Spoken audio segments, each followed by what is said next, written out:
Thank you very much, Tracy, for that nice introduction. I have written several environmental poems, and some of them were based on odd things that were in the news. But this environmental event didn't make the news. So the title is Crushed Turtle Didn't Make the News.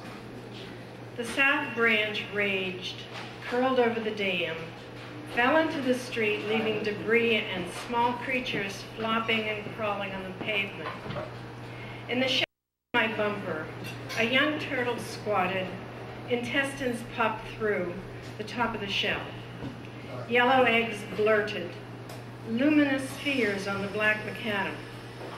I bent to identify the species, a snapper. Did I see a movement of her beak? Did her left back claw twitch a micrometer? Could there still be life within that cracked gray dome, bleeding river water in row? Fear of salmonella kept me from scooping her up and driving to the vet. Her cause was lost. Her spherical possibilities spilled. I could have towed her onto some newspaper and tossed her back into the river. But I didn't do it, allowing someone else to witness the broken integrity of the carapace, the public display of her interior.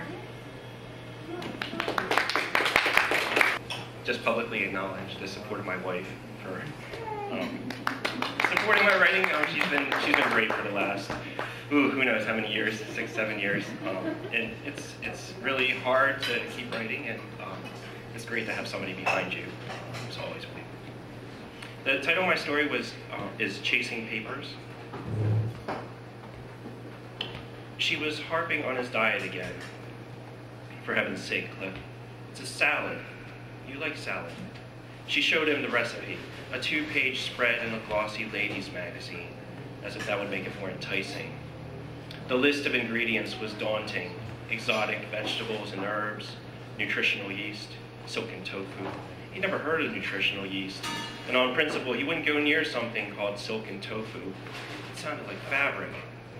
He stared at the pictures, the hodgepodge of colors, shredded up plant parts, tossed together and slathered in oil. What's wrong with lettuce salad? She took the magazine back. Oh, forget it. He hadn't intended to come off as quite so disagreeable. Trying to make amends, he said, "Forget what?" He cupped his ear and hunched over. Pardon a senile citizen. But his timing was off, and she didn't laugh. Or maybe it wasn't funny anymore, with 65 bearing down on them. He straightened. "I'm feeling old," he said. Feeling old. She wasn't even smiling. Imagine that. After her bath that night, she went directly to the bedroom, and by the time he came upstairs, she was already asleep. Their spat stuck with him. Florence was a good wife, and he wanted to oblige her, if only he weren't so particular about food and things. He got in and lay there, straight as a stick. It was cold on his half of the bed, but he stayed away from her. If he woke her up, she'd have one more thing to hold against him. It wasn't just unusual recipes that had caught her fancy. She'd taken up with a series of fads lately. Those thick, wordy novels, for instance, with airy illustrations on the front. He himself was never much into fluff and daydreams, but every night she went to bed with her book. 7 hours later, she would throw off the covers and greet the morning like Cinderella gone to meet her prince. She was up well before dawn these days. She said she needed a space to pattern her energy. He didn't know what 5 o'clock in the morning had to do with space. Pattern her energy? When had she started talking like that? It probably had to do with that yoga studio she visited every Tuesday evening. He wondered if her new interest signaled some kind of dissatisfaction. In fact, nothing seemed good enough for her these days. Her appearance, for example. She'd always been a primper, but she'd never been so done up that her self-assurance didn't come through. Her self-assurance had been so dependable, but now she was constantly disparaging her hair, her figure, her complexion. He didn't know how to respond. He'd already made the mistake of agreeing that the phrase aging beauty was oxymoronic, when he should have told her that age granted its own beauty, or that she was the exception to the rule. Although, What did it matter? Who was she dressing up for anymore? She had other grievances as well. Apparently, the white tile floor in the powder room and laundry had always been a hardship to her, as had the stove and the side-by-side icebox. Both top-of-the-line appliances from Sears once upon a time and still going strong. He tried to explain that nowadays nothing was built to last, that everything from back then endured. That was about right, she said. The fridge and the house and her whole gosh darn life were just things to be endured. She wasn't ungrateful. He couldn't believe that of her. She was fidgety was all. They'd never been able to have a family, and working at the counter at the True Value hadn't exactly kept her busy over the years. There was nothing to anchor her. Maybe fidgetiness was the cause. Maybe it was the effect. Still, they'd spent 34 years getting everything into place. Why fidget now? Learning how to make a life with somebody was like chasing after a sheet of paper in the wind. Some important document, a schoolboy's theme, a certificate, a contract. And now that he finally caught up and taken hold of it, she'd snatched it from him, sent it sailing back into the breeze, and expected him to get up and start running all over again. They usually watched a news program at that time of the evening, but another channel was running a talent show that she'd heard was quite popular these days. The news is always the same old, she said. And he was about to point out that they called it news for a reason, but he understood what she meant, at least to a certain extent. The newsman hadn't aged at all in the past 20 years. The Jews and the Palestinians still couldn't get their act together, and Americans were growing fatter and dumber every year, no matter how hard they tried to keep up with the rest of the world.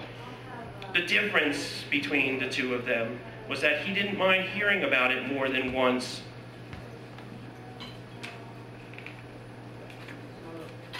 He could always pick up something new the second time around. The talent show opened with a singing group who did a bouncy version of "I Lost My Blues. Can you help me find them?" Although she said she'd pay money to hear a group like that in person, he tended to agree with the judges, who'd panned the act. The singers were too showy. He hated when performers used flash and flare as a kind of disguise. She muted the television. They're on stage in front of 3,000 people. What do you think they could possibly hide? Their singing was a little flat, wasn't it? You thought their voices were flat. He understood. Who was he to criticize a singer? He couldn't find a right note if it was sitting beside him. "I'm not an expert," he said. "I'm just repeating the judge's opinion." She turned the sound back on. "You can have your own opinions, Cliff. The experts aren't always right. I think the audience agreed with the judges, too. The crowd's not always right, either." He couldn't keep his voice from rising. The music was lousy, and the costumes were atrocious. Grown men in pastels. If that's not a distraction, I don't know what is. That's my honest opinion. "Not everybody," she said, "can survive on 3 suits for his entire adult life." He didn't answer. She knew he took pride in those 3 suits. Navy blue, brown, and a 3-piece charcoal gray. He could address virtually any situation with his 3 suits, and he reveled just a little in the implication that he'd so meticulously maintained both the garments and his waistline for so long. He was accomplished at maintaining things, and where was the shame in that? You found something worth taking care of, you took care of it, it lasted for you. That was what he called a no-hassle guarantee. The principle of careful maintenance, he'd come to learn, applied to everything, from a man's health, to his home, to a happy marriage. Only now, apparently, it didn't. "You know what?" he said. Another act, a lady with a parrot recycling old knock-knock jokes, was getting dished. "That singing group wasn't so bad." "Don't change just to please me," she said. "I know you have your beloved principles to uphold." As they drove home from seafood night at Zeno's, he came right out with it. "Are you unhappy with me, Flo?" She sat huddled in her seat, pressed against the door, her arms wrapped around herself. She didn't respond. During their meal, she barely acknowledged him while she worked over her plate, some kind of stew with shellfish, steamed vegetables, rice. She'd gone through the dish so quickly, he was afraid she might choke. "What's your hurry?" he'd asked, but she kept shoveling it in, like she had a hole to fill, but it was emptying faster than she could fill it. He looked down at his hands, clutched tight around the steering wheel, locked at 10 and 2. He forced his fingers open and stretched them. He dimmed the brights for an oncoming car, checked the dashboard and mirrors, and then switched the brights back on. He scanned the road ahead for potential hazards. "Are you unhappy, Flo?" he asked again, louder this time, so she couldn't miss it. Her answer was a hiss. "Are you unhappy?" She bit down on the word the way she might pronounce a foreign term, some unfamiliar phrase. You. When had he become something foreign to her? 34 years together and he was a stranger. Did he need to introduce himself? "Excuse me, miss. I'm Clifford Brown. May I have the honor of this dance?" The day they first met, he'd been sitting across from her at a table in the community room of the public library, each of them somehow enrolled in the same craft workshop, on German paper cutting of all things. He'd given up on his own project with its shabby and crinkled edges, and instead watched as she guided her scissors and knife around the pattern of a brooding swan. She cut like an explorer, staking claim to new territory. Tail feathers emerged, the sweep of the bird's neck, its delicate beak. Even the remnants she left on the table were exquisite and suggestive. When she caught him watching, she stopped. "Would you like this?" she asked, and she held out her swan, her precious paper swan, as if it were some insignificant trinket or cheap imitation. Unnerved, he blurted out the only line with which he'd ever been taught to approach a lady. "Miss, I'm Clifford Brown. May I have the honor of this dance?" And he felt himself redden. He, who was always so careful with his words, he, who was so prided himself on his composure, his mind grasped for a way to assemble a dance hall out of the room with its murals and posters and stiff carpeting, the boisterous children and itinerant seniors chattering around them, the wide table separating him from her, for a way to make sense of his nonsensical question. But although she was laughing, her laughter was of the amused variety, not the uncharitable, and soon he was laughing as well. How could caution and poise stand in the way of such delight? "No, ma'am," he said out loud now. He let his eyes stray from the road for an instant. "I'm not in the least bit unhappy." She was going to cry. He could feel the despair amassing between them. An abrupt atmospheric change, like the gusts that can kick up before a storm, and yet he couldn't stop his mouth. "Are you leaving me, Flo?" He hadn't even had time to inspect the thought before he spoke it. But of course she'd found somebody else, somebody dashing, somebody young. The nagging about this and that, the Tuesday visits to the yoga studio. She'd not only been fidgety, she'd been restless. She'd sought somebody who would woo her again, compliment her, and lavish impractical baubles on her, somebody who could stomach those strange meals, the sauces and dressings with unappealing names, somebody who would kiss her whenever and wherever she longed to be kissed. She'd fallen in love with that kind of a man. He glanced at her and saw his wife from 100 different perspectives, none of them quite the perspective from which he'd viewed her before. He'd been torn into 100 different pieces, and the tattered scraps lay around her, silent and broken. She was crying, rolling sobs, erupting from the quiet grief that seemed to stretch endlessly ahead of them. "Where would I go?" she asked. "Where in the world would I go, Clifford?" He had no answer. So, there had been no compliments, no wooing, no impractical baubles. There had been no one else. The pieces of him reassembled themselves, fitting back together so neatly there was not a single crease showing, and yet he felt himself more fragile than he'd ever been, for the possibility that perhaps she wished him torn apart, that perhaps she'd be better off if he were. He unlocked his hands from the steering wheel. The road was straight and empty. He pulled her close to him. He cupped his palms around her cheeks, covering every flaw she could quibble with, covering everything she used to conceal those flaws. He stroked away her thinning hair. He waited until her eyes stopped fluttering away from his, until they remained as steady as his own.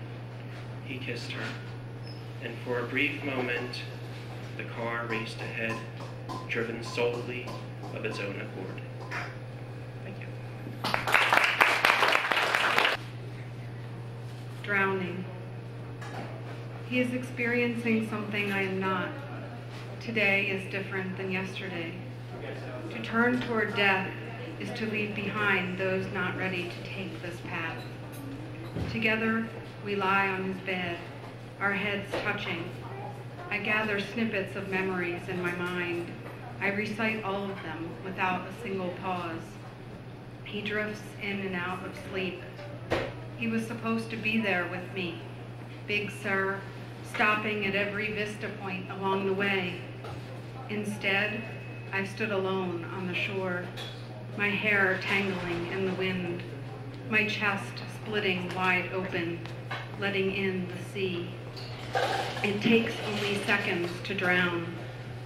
He stirs, wakes in a fit of coughing, slow to calm.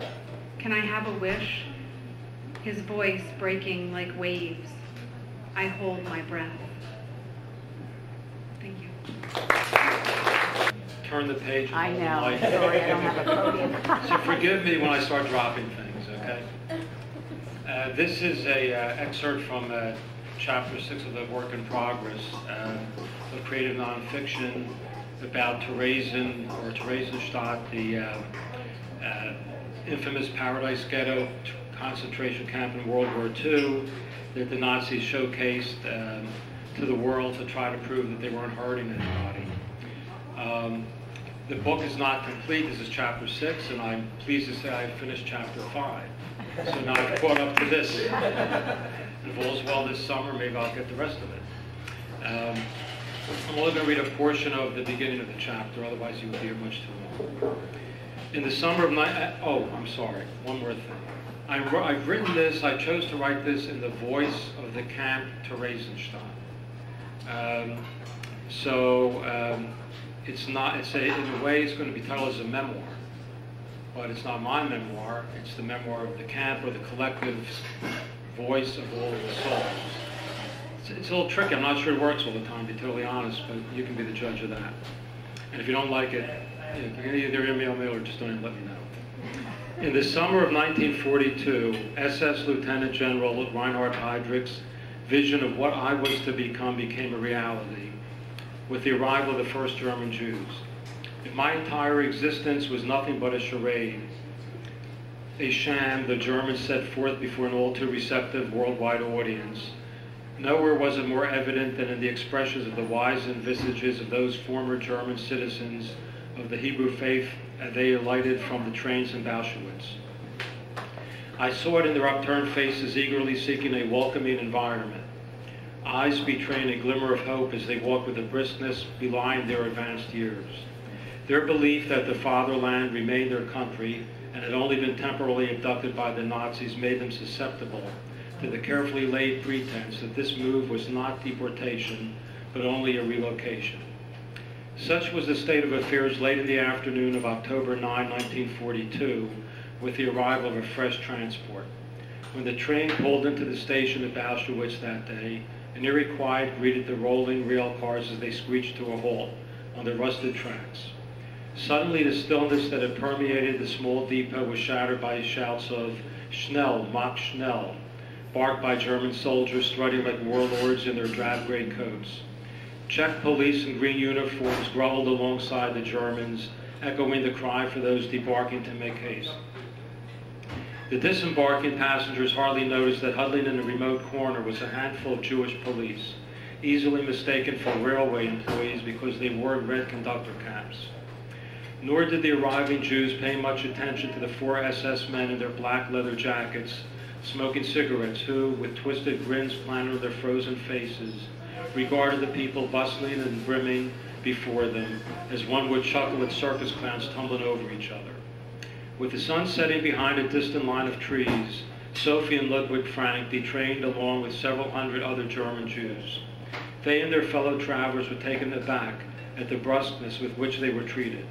After all, Sophie thought, the transfer was to have been merely a change of address, or so she had been informed when she and her husband were ordered to pack their belongings and prepare to leave Germany.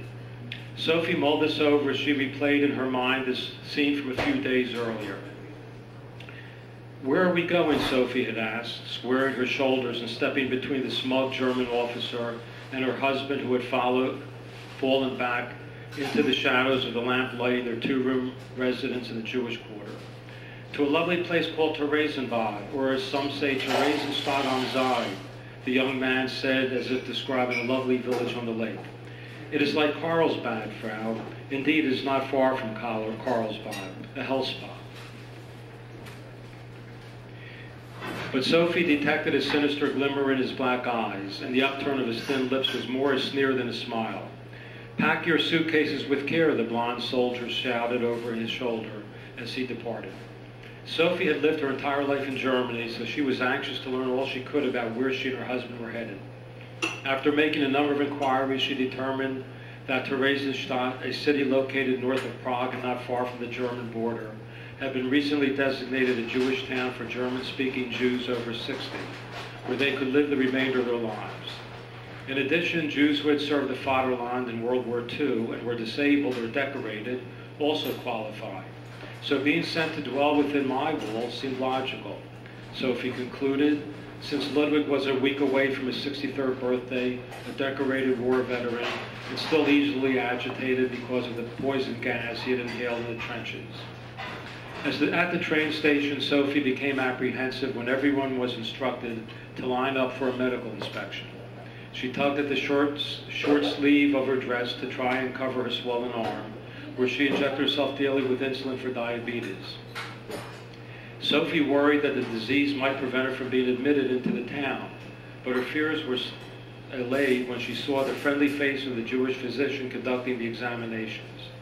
She assumed the doctor was Jewish by the red and white armband he wore. In the center, K.L. Theresian was written, while running down the side in cursive letters was the name Dr. Raines.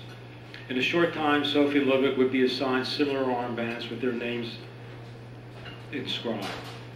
"Will I be able to secure insulin here?" Sophie asked. "I'm afraid not, Frau, but do not be concerned.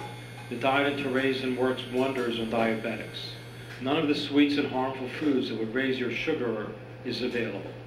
The physician forced a laugh and returned to his task. Dr. Raines appraised Ludwig with a glance and returned to Sophie. "You both can move on. No need for a ride in the truck. You two can walk on with the rest." With a wave of the physician's hand, Sophie and Ludwig were dismissed. Sophie, like so many of my residents, was relieved to learn that this initial screening was not the feared selection process they had heard about in furtive whispers, detailing how those deemed unfit were deported east. Some sighed with relief. The examination was only to see if she and Ludwig could walk to the town. Sophie took comfort thinking how considerate it was to provide transportation for those unable to make the hike. After an hour with typical German efficiency, the bulk of the newcomers were ordered into rows, 4 abreast, and, clutching their baggage, they commenced their trek to the new home I would provide them, somewhere in the distant horizon. The procession bypassed the houses of the Czechoslovakian population and tramped directly in my direction. As the weary procession slowly skirted the swampland, Sophie shivered in the cold damp air enveloping her. The deep moat surrounding my imposing granite ramparts intensified the dark smell and soggy atmosphere, causing the marchers to grumble as they plodded under the archway leading inside. Sophie didn't know what to expect. Would there be an official delegation to greet them? Would thousands of Jewish men and women be stirring about their business like any typical city? In my earlier days, I certainly had hoped to provide grand receptions, but I'd given up on such pipe dreams for some time. I would have even been satisfied if Sophie could have seen the shadows of my inhabitants against lights flickering off the drawn sheets on the windows, where they were having supper in their homes and perhaps preparing for bed. But this too was not to be. Like almost everything of importance, the matter was out of my control. Every arrival day was the same, with a strict curfew imposed by Commandant Seidel, leaving Sophie, like the others, passing through my walls for the first time, unprepared for what awaited. With night falling, Sophie and Ludwig gazed in a daze at the empty streets, barren and void of human life, as though they'd entered a ghost town. The only sights they heard were the scuffling of their own feet along the cobblestones and the occasional banging of luggage jarring against the pavement.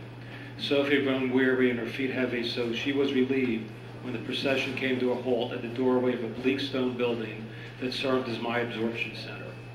As crestfallen as Sophie felt, had she arrived a few months earlier with the first transports of German Jews, I'm afraid to say that she would have been even more disappointed. In those days, the search, or Schleuse as it was called, was conducted in a makeshift area of casements with sloping passages leading upwards. Ultimately, the arrivals spilled into broad, long rooms where the search was undertaken. The temporary sleeping quarters were stables filled with hay where people slept in rows. Sometimes they would remain there for as long as a week until permanent facilities were assigned. But by fall, when Sophie arrived, things had improved. Precise procedures were followed. One by one, names were matched to a list and crossed off as they entered the absorption center. Luggage was checked. All money and jewelry was confiscated, including Ludwig's gold watch, which he had been given on his bar mitzvah a half-century earlier. Indeed, everything of any conceivable value was seized. Medicine, scissors, and blade sharpeners, flasks filled with cognac, cookies, and chocolates were commandeered. Physical examinations were conducted, and once again Sophie was assured she would fare well without her insulin injection. With little to do but wait, Sophie studied her temporary quarters and committed them to memory, so that when she closed her eyes in a vain attempt to sleep, she still could see the mold-covered walls and dim, craggy corners. She and Ludwig grew accustomed to the foul-smelling, clammy air and the stench of unwashed, unkempt bodies, huddled so close together that shifts were assigned for sitting or lying on the sodden floors. Finally, at the end of the third day, the intake operation was complete. Although transports had only been arriving since June, by the end of that year, 109,000 Jews became my residents. On New Year's Day, 1943, more than half of these, quote, favored Jews were dead. Before being discharged from the absorption center, there remained the matter of proper orientation, which was presented by one of the block elders. In Sophie's case, the information would provide, so crucial for her survival, was provided by Fritz Janowitz. Fritz was one of my favorites to introduce me to each new group of arrivals because he took pride in anything even remotely Jewish. He had been an ardent supporter of Jewish nationalism from his days as a student and eventually served as the head of the Jewish youth movement in Reichenberg. In 1931, after his family business closed, Fritz had settled in Prague, but he moved 7 years later to Zurich. But his people beckoned when Czechoslovakia mobilized, and he returned to serve the Jewish community, placing himself in harm's way. It wasn't long before he became my resident and was conferred with the position of block elder. Fritz had this way about him that was open, warm, and sincere. Sophie saw it at once and was impressed with a young, handsome, and well-dressed man, thinking that maybe things weren't so bad after all. He spoke words of encouragement and went so far as to suggest a sense of humor wouldn't hurt. Above all, he implored, be patient. There was no rush. There was nowhere one had to go. Things would come in time. He carefully explained how the institutions and authorities operated and fielded every question. As always, Fritz had done his job well. Once the orientation was complete, everyone was given ration slips, an initial 3-day allotment of moldy bread, provided with new Roman numerals replacing the numbers previously assigned at embarkation to secure their identity, and directed to their respective living quarters. In the case of Sophie's group, the men were to be housed in the Sudeten barracks, an immense 3-story building in my periphery, and the women and children were directed to the Hamburger and Dresden barracks, 3-story buildings covering an entire block. Cries of protest and tears of anguish filled the absorption center as families were torn asunder. Such times were the most difficult for me to withstand, except of course the transports east.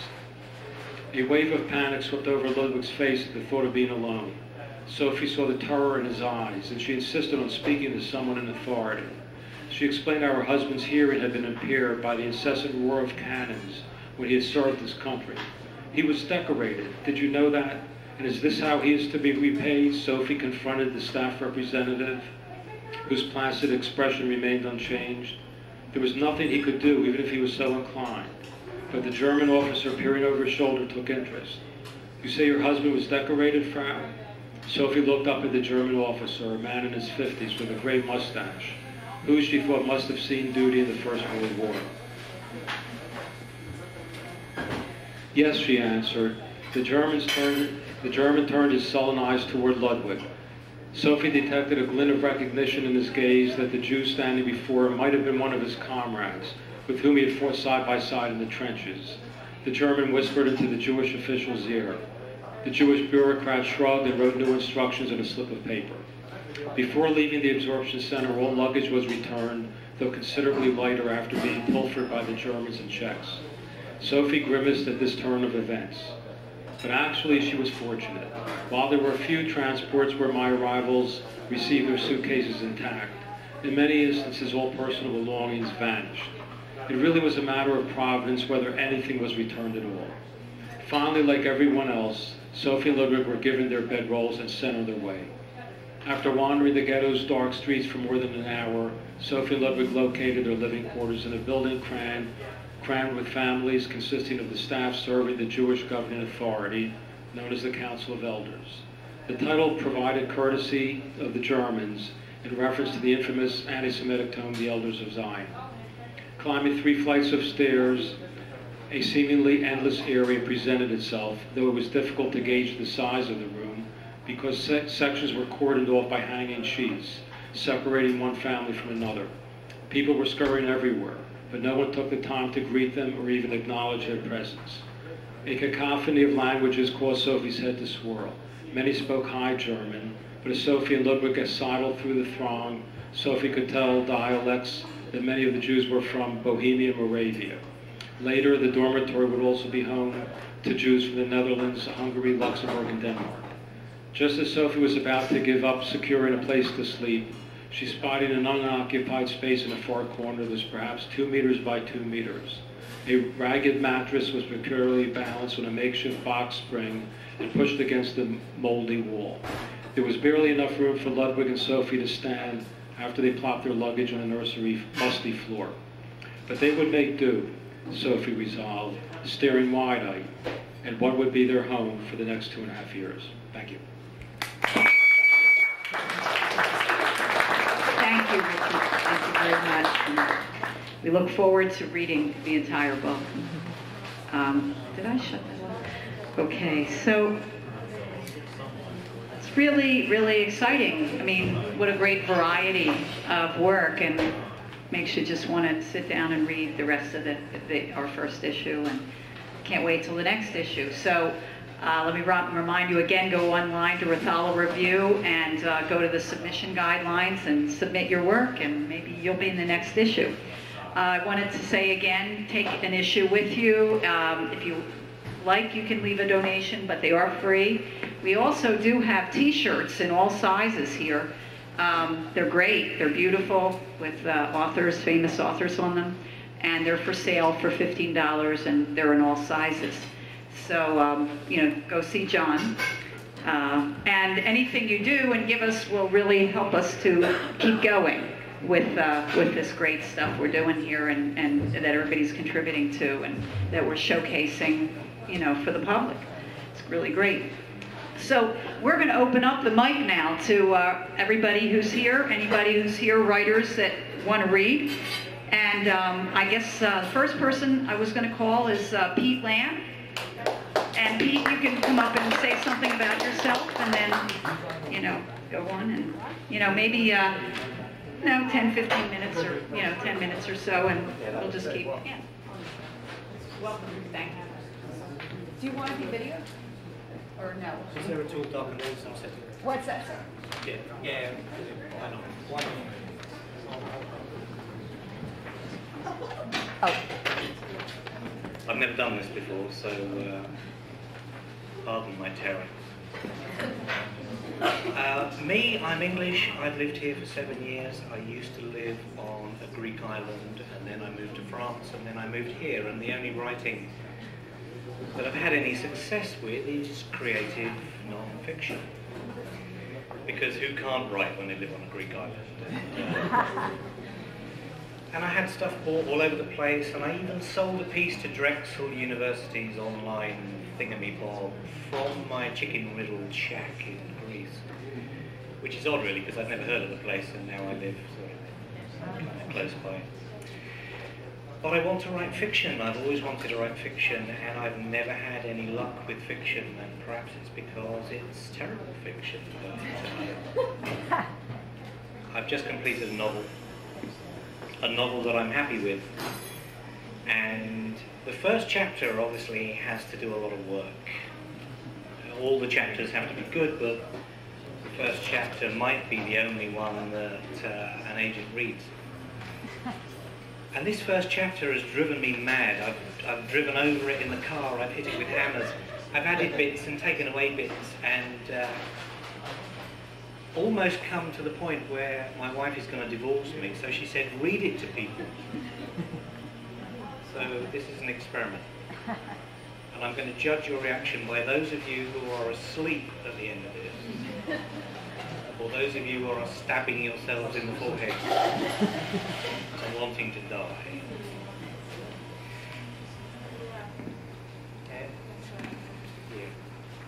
So if this were a real book and you picked it up in a bookshop, not that there are any bookshops anymore, if you picked it up, on the back you might read that this is a love story about a man who has an accident and is in hospital, placed in a medically induced coma, and he falls in love with the unconscious girl in the bed next to him. It might seem like an improbable situation. I did have 100,000 words to make that happen. So this is chapter 1. A bystander with a typographical sixth sense would have seen the word regret spelled out in the path that Dudley's body took during its 600-foot fall to the valley floor. Others might have thought him a spent firework, a dead flare, or a scientific experiment gone awry. He was trying to fly a paraglider without learning how, and the result was terrible indeed. A paraglider is like a parachute that flies, and piloting one takes skill and practice and, importantly, lessons. The violent panic that Dudley felt during his lessonless maiden flight was callously converted to simple physics. He was in a full stall, grasping at the air around him, falling through the last moments of his life. Pulling at the fibres that held him aloft destroyed any aerodynamic features the paraglider had, and he became no more than a collection of adrenaline-fueled statistics.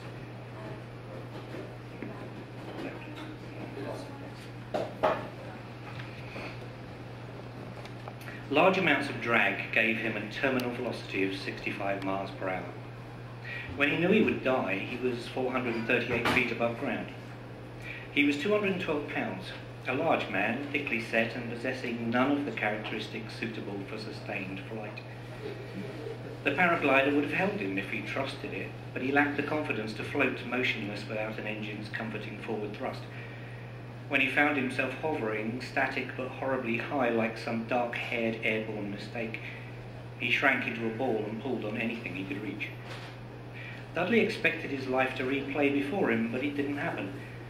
He wondered why there was no recap as he reached 375 feet, or at least some isolated part of his brain wondered why. Other parts of him were still grasping, hoping, wishing, or praying. It was as if his brain had been broken into pieces, each given a specific task to perform, delegation happening in the final falling moments. One part knew he was no longer accelerating. Another calculated that he might land in the river. Another part remembered the true story of a British Army officer who jumped from a plane over eastern Kenya and fell 3,500 feet with a parachute that failed to open. The man survived after falling through the roof of a house. Everything seemed to slow down and I became strangely calm, the army officer said. I remember thinking how lonely I felt at the time. Dudley also felt lonely. He was surprised how lonely he felt. Loneliness is a state of mind, and Dudley's state of mind came from the concept of dying. For dying is the one thing we do completely on our own. We go there without anyone else, no matter how many we have by our bedside. Dudley's loneliness was death-inspired. Or was it? Moments from death, he became crushed by the thought that he'd always been in the wrong place at the wrong time. Rita was his wife, but now he was only 300 feet from the end of his life, and bare naked truth at 300 feet is brutal. His wife, Rita, was a consolation prize, and somehow he had never, in all his 42 years, been in the right place to find the thing he was searching for. He didn't know what that thing was, and now he never would.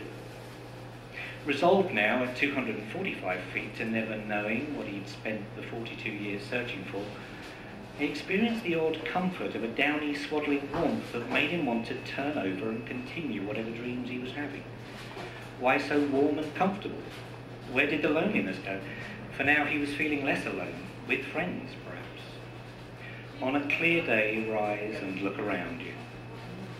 Was he perhaps with Barbra Streisand in Yves Montand?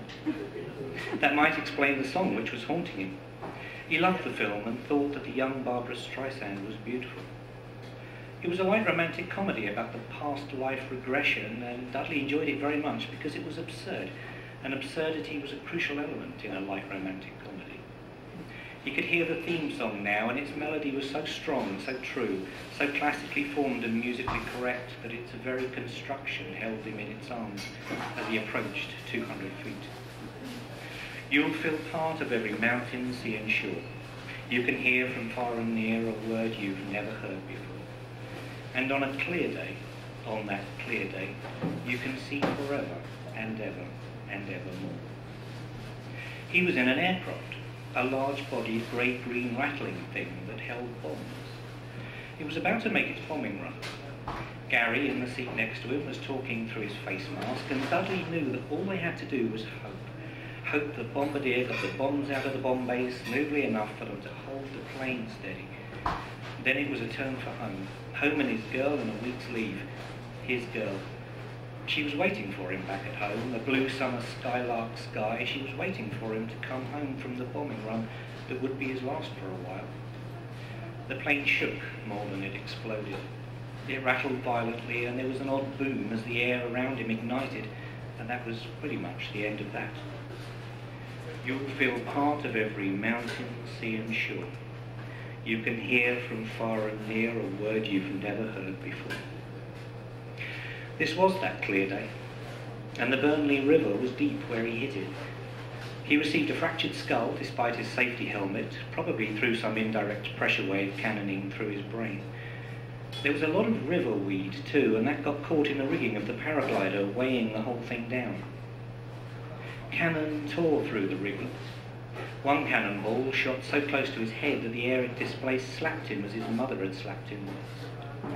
The wood had splintered so much around him that he was as likely to be impaled on the wood of his own ship as to be hit by the enemy. His 24-pounder, one of 15 such cannon on the port side, was primed and ready, but it didn't fire because one of the boat cradles attached to the upper beams on the gun deck crashed down and killed little Mickey. The boy was crushed across his chest. You could have folded him in two like a napkin. It was when he tried moving the boy that the crack and splinter happened, sending him through the light guard of the Admiral's day cabin. She'd be at home, watching the sea in case he returned, and he would never return. Landing in the only part of the river that was deep enough to save him could be seen as miraculous. Another miracle, and if you believe in miracles, you will believe in more than one, was that a motorist saw him fall and stopped his car by the side of the river. The man called for the police and ambulance and went into the river after him, standing on a rock that would surely have ended Dudley's life if he'd hit it. The man pulled at Dudley and got his head onto the rock and hoped the emergency services would arrive before Dudley died. He was wet and broken and weedy and looked a part of every mountain, sea and shore. For this was a clear day, and on that clear day you will see forever and ever and evermore. Inside the damaged body of Dudley Chalk, the pain simply went away, perhaps due to exhausted neurons, or perhaps because his body knew that pain was no longer useful. The darkness could have been mud, weed, or maybe the optic nerves or the visual cortex had stopped functioning. There was complete shutdown for a moment, like sleep, but deeper. And yet there was a separate entity observing the complete shutdown, two Dudleys.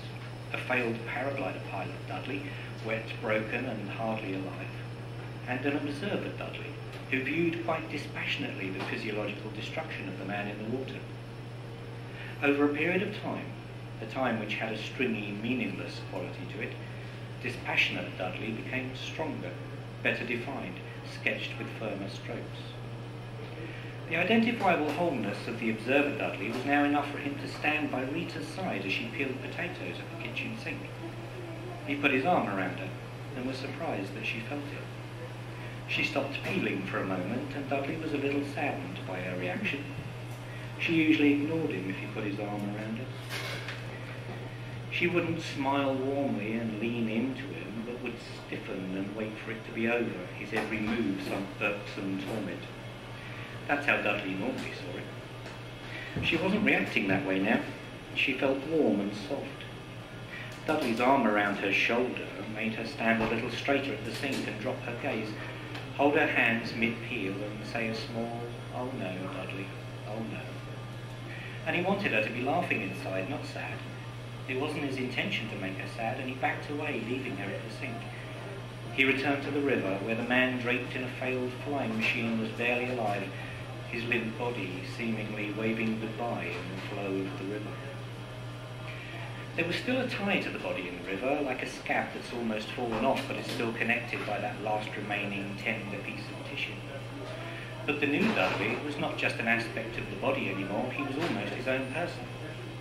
The river became less obvious. The ridge from which he had flown took on a different shape and colour, and was now, with a surprising lack of surprise from observer Dudley, more of a wall of trees than a hill. The grass by the river changed from springy riverbank turf to the bright green new growth grass of a woodland path. Fir trees appeared, mixed with some old growth, and the shade was not unpleasant. Dudley had the urge to lie down on the grass, and was a little worried that if he fell asleep he may never wake up again. But it was only a small worry. He lay down, watching the river melt away through half-closed eyes. Later, when he thought that lying fully clothed in grass was unusual, he had some half-memories of a failed attempt to fly, but it was so long ago it no longer defined him. He took in a small and experimental breath.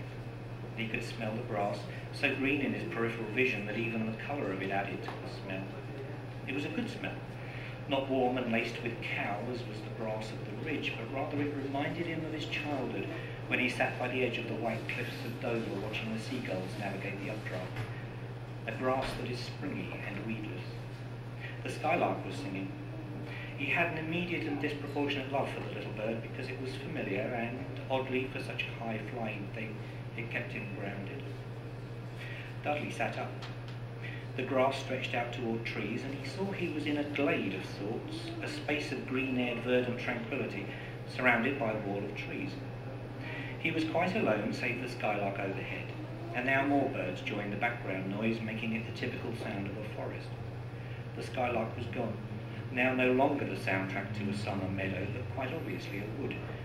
He could smell the fungi, the rotting tree limbs, the soil. There was a hint of blue in the trees, and Dudley remembered the great swathes of bluebells that coloured his childhood. The air was warm. He felt his pockets and was reassured to feel the contours of his wallet and keys. He flexed his knees and shook his arms and rotated his head on his neck, thinking that these movements might make him more able to deal with the demands of the great outdoors. On the third rotation of his head, he noticed an area of flattened grass about 50 feet away. He walked over and crouched down to inspect the nature of the flattening. It was a circle about 10 feet across, where each blade of grass had been laid down with great care in a clockwise pattern. It was a small bonsai crop circle, of the kind found in English cornfields, but laid out in grass and just big enough to lie down in. Further inspection showed two more circles, forming a large triangle with sides perhaps 100 feet long. And if he used his peripheral vision and not a little imagination, he could just detect a straight line joining each. It was a geometric pattern in the grass, made to resemble the indentations left after a comic book spaceship had landed. Turning around in a 360-degree circle, he scanned the trees bordering the glade and saw something by a barely noticeable track. he'd found a sign. Arlingbury Forest, it said, and Dudley Chalk slapped himself on the forehead. Of course, Arlingbury. What the hell have I been doing? He looked at his watch and saw that it was 1:30 in the afternoon. His first client was due at his office at 3. He'd have to break all the speed limits if he was going to make it in time.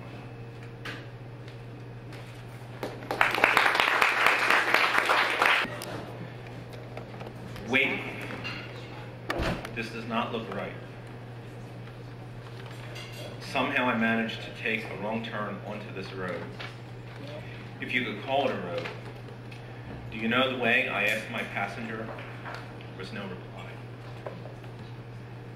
The road turned from typical asphalt, 2 lanes, with a solid yellow double-line divider, into a gray gravel road. Bluish gray, with the larger stones having been pushed to the side over time. The center wore down into a much finer aggregate, produced a whitish dust cloud as I drove down it. This road is desolate, I thought to myself, and as desolate as it feels, it does appear to get some use. The land about the road consisted of low, dense scrub pine, littered with old fallen and bleached timbers that created a gray contrast against the rich green of the pines. Impenetrably dense and rugged and beautiful, I thought. The sky was brilliant blue above without a cloud in it. Despite this, I felt a growing anxiety. The sound of the gravel vibrating through the car and the dust cloud behind me are constant and relentless. As I scan the road for the way, I also periodically look into my rear view. Dust, lots of dust, nothing but dust, obscuring the road back. Nothing. No.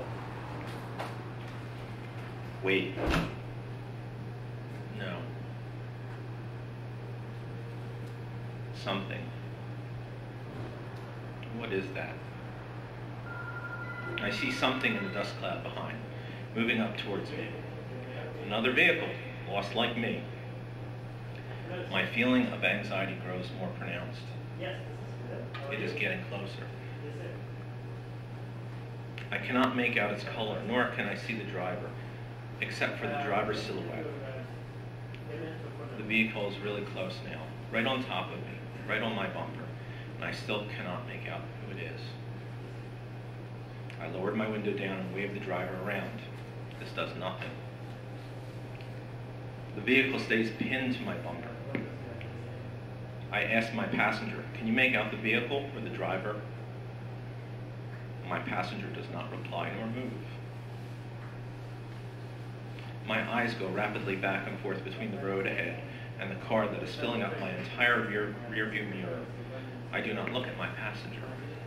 I think to myself, I am uncertain as to what to do. This does not feel right. At that moment, my car starts to decelerate and lose power. I push the pedal down further till it hits the floor.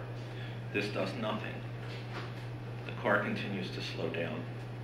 I glance in my rear view and see the dust cloud getting lighter behind me as I come to a halt. The vehicle behind me slows to a halt a little ways behind me. Fear takes me. I am afraid. I sit there for a moment. The thought to see what is wrong and to fix my car as quickly as possible rushes through me. Despite my fear, I get out of the car. I look back at the dark colors vehicle sitting some 50 feet back from me. It does not move, nor does the driver. I look and then turn, moving to the front of my car to look at the engine. I can smell the irony, minerally smell of gasoline coming from under the hood. As I lift open the hood, I feel hot liquid hit my cheek. Just below the fuel filter, the rubber hose leading to it is severed in two, and gasoline is spurting from it. I grab the hose, not sure what to do next. I try to squeeze the end shut, but the gasoline continues to spurt. I can feel the pulse of escaping gas, and at the same moment I become aware of my own pulsing heart. To my surprise, both are beating in time. In shock, I jump back, letting go of the hose. I watch as gas spurts out, feeling every spurt in my chest. I put my hand to my heart and I watch as it hemorrhages, as it bleeds out. I can fix this. I know I can. I say out loud, this is what I do. This is my life. Wiring and plumbing, bricks and mortar. I repair things. I can fix this. I have to fix this. Okay, what do I need? A straw. I need a straw, a plastic straw. I can push the two ends of the straw over the hose to stop the bleeding. But I don't have a straw. Where am I going to get a straw around here? I start to look around on the ground, and a few feet away is an old plastic straw, probably tossed out a window by someone who had driven this road long ago. I grab it and head over to the car. Taking the hose in one hand, I slide the end of the straw into it. I take the other end and I try to slide it into the other side of the hose, but it does not fit. Try as I might, I cannot get the end to slide into it. It crumbles and bends in my fingers with every push. I start to feel weak, but I keep trying. A lightness rises up in me, like the feeling of low blood sugar, and a darkness begins to overtake me. The last thing I remember is seeing my hands letting go of the hose and straw as they slip away. Thank you.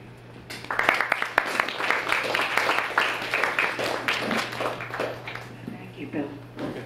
Yeah, good night, Bill. And good night, Ian. Thanks for coming. And next time, Ian is a poet, and he has brought poetry to open mic, so I hope you will in April. And in April, we'll have open mic on the first Thursday in April. I don't know what that date is, but whatever it is. And if you're on the email list, you'll get an email reminder. We're going to continue. Liz Abrams-Morley is not here. She's a poet, and her poetry is in the issue of Bartholomew Review, but her friend Jean is going to read Liz's poem.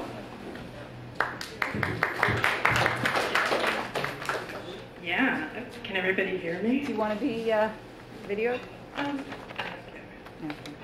So Liz is a friend of mine, and I thought I would read her poem, For the Tiger.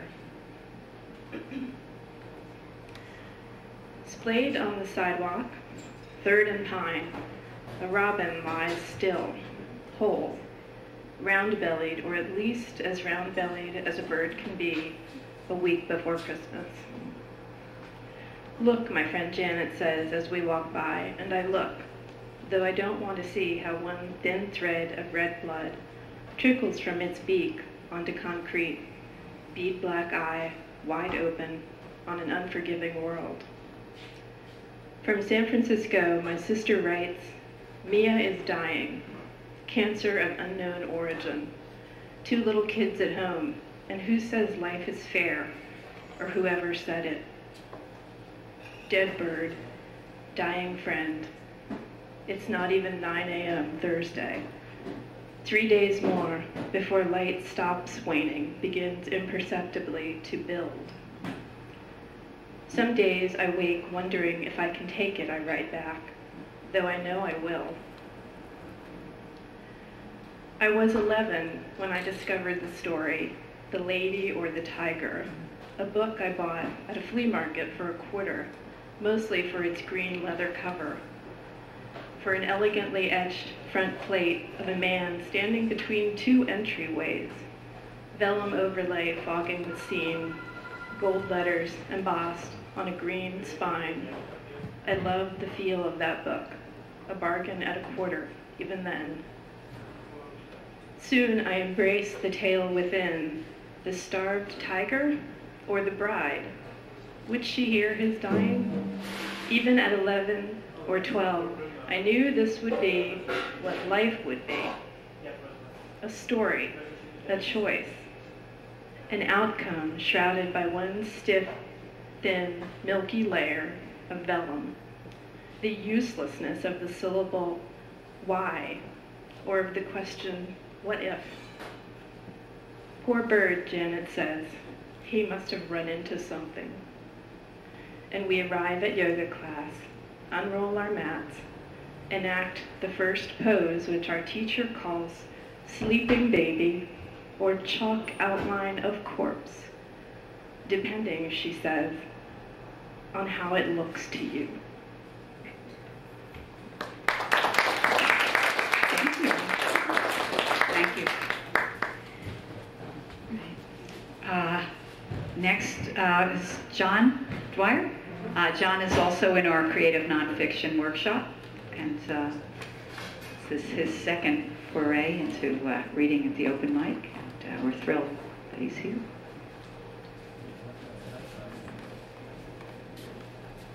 Do you want to be video? Doesn't matter. I've never used one of these before, so this should be interesting. Like a lot of people, I spent a lot of time at bars in my youth, and I saw this happen. This is called Brooksy. It was early evening and the Shire was packed with a heavy summer crowd of perhaps 150 people. On the outdoor patio, hungry diners sat beneath wide umbrellas while a line snaked from the front doors. Within the restaurant, mirrors hung on the brown paneled walls, making the room seem larger. Blenders ground out pina coladas and ice cream drinks. Those were moneymakers. It was still hours before the Suey Swing Band would come on, but people were already talking about staying or returning for the show. Bartender Michael Sandramano had his own entertainment ideas, though. "Give me another drink," a stout customer said, his short sandy hair askew. Michael smiled through his bushy black mustache. "No, you've had enough, Brooksy." Brooksy toyed with the empty martini glass and sucked the wooden toothpick to taste the now consumed olives. "I can't get another drink?" Brooksy asked plaintively. "No. Please? Not until you do the thing," Michael said with a touch of mockery and a smile. "But I don't feel like it, and no drink." Brooksy sat for a few minutes morosely, but then stood and began to declaim something, halting at first, but his voice rose steadily. He began to recreate for the sunburned audience, many clad in loud Hawaiian shirts and still lathered in pungent coppertone, his version of the climax of For Whom the Bell Tolls, complete with sound effects and stage gestures. It was not Hemingway's or Hollywood's tale, but all Brooksy's. "And why should I do this?" he said aloud. "Why should I sacrifice my life?" All around the swirl of a busy restaurant, the rushing servers, the ringing beer mugs, and clashing plates bust from tables continued unabated, accompanying the soliloquy. Nearby, bar patrons took